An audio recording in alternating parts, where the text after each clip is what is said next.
In 1967, ABC Television came out with a new style Western television show called the GUNS of Will Sonnett.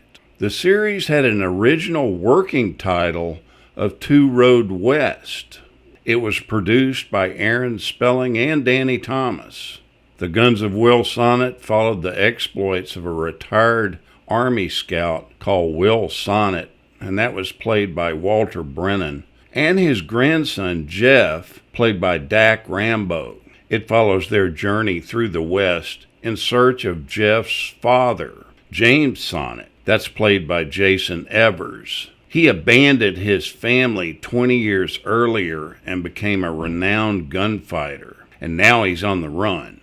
Over the theme music in the show's introduction, you can hear Walter Brennan explain, "We search for a man named Jim Sonnett, and the legend folks tell may be true.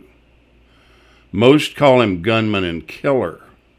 He's my son, who I hardly knew. I raised Jim's boy from the cradle, till the day he said to me, 'I have to go find my father.' And I reckon that's how it should be. So we ride, Jim's boy and me." The half-hour episodes were in color. The ABC series first aired on Friday nights from 9:30 until 10, from September 8, 1967 until March 21, 1969. Summer reruns ran on Monday nights from 8:30 to 9, from June until September of 69. The series was filmed on locations on the west side of Los Angeles in the Wildwood Regional Park in Thousand Oaks, California. The older Sonnett, played by Walter Brennan, was capable with firearms, and he often spoke to strangers about how good he was. In the first episode, he mentions that his son is an expert with guns and that his grandson is even better. And then he states that he's better than both of them. No brag, just fact. That last phrase was uttered frequently through the show, and it became the catchphrase of the show and was said all the time as we were growing up. I distinctly remember this show and remember saying that when we would play the show in the backyard like we were the Sonnetts. Now, this show was Aaron Spelling's only attempt at a Western. He became a common name in Hollywood later on for his many hit TV series. But this was the only time he tried his hand at a Western. The interior shots for the show were filmed at Desilu Studios. During this time, Walter Brennan was already a bona fide star. He had been in The Real McCoys and numerous movies in the previous years. The one thing they said about Walter Brennan, other than him being a nice guy, was that he didn't like to rehearse. He never rehearsed a line. So they would sit in the back behind the actors that he was talking to with a blackboard off stage, and they would write his lines on the blackboard. It made the actors that he was talking to feel funny because he was looking right past them and talking to something that wasn't there. But that's the way he worked, and he did it that way all the time. Will Sonnett was not completely absent from James's childhood, for he had taught him how to handle a six-shooter, and that made the younger Sonnett become a renowned gunfighter. They spend each episode riding across the West looking for James. They often arrive at the places that he's just recently been. The people that they meet and they run into have mixed emotions about James. Some of them see him as a ruthless killer, and others as only a man brave enough to take the side of justice against men far more ruthless. The character of James appears in 14 episodes, and that's played by Jason Evers.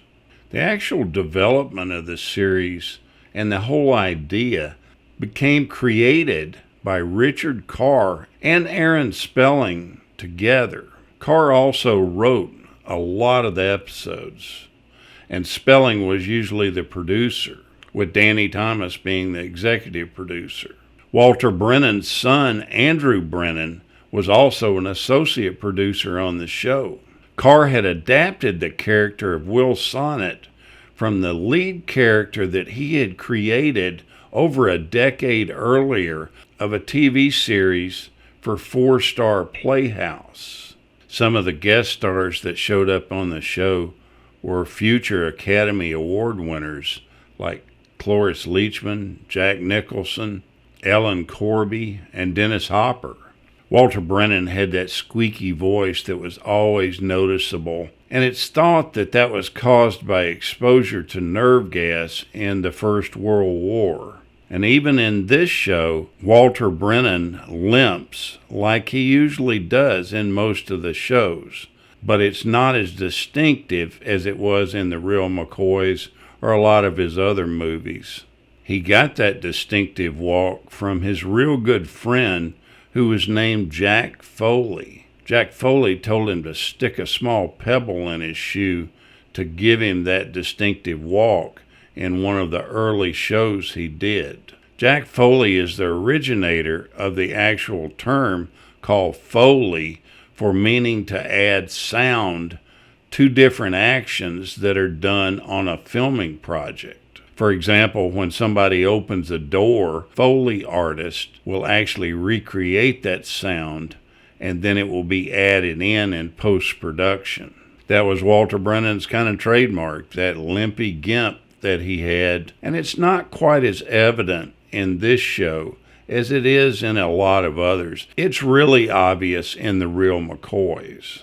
Now, Dak Rambo, the one that plays the grandson Sonnet, was one of the most popular guests on the TV show Fantasy Island from 1978.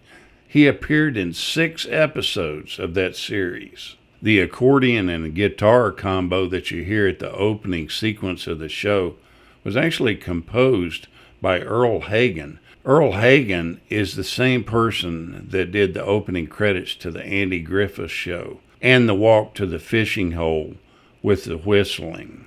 The final episode of the Guns of Will Sonnett was broadcast 6 months after the previous episode. The series had been canceled without anything being resolved. Grandpa and grandson had not found the dad, and in a really unusual move, ABC filmed a wrap-up episode that made fans just super happy. The episode title was called 3 Stand Together. In that episode, Will and Jeff finally meet up with Jim and convince him to start a new life and join them as lawmen in a small town. The Guns of Will Sonnett was full of Wild West philosophy with a fast pace, and it had well-written stories with a high production value. The Guns of Will Sonnett is an ever-enduring TV Western. No brag, just fact. Thank you so much for watching, and we'll continue to chase the classics.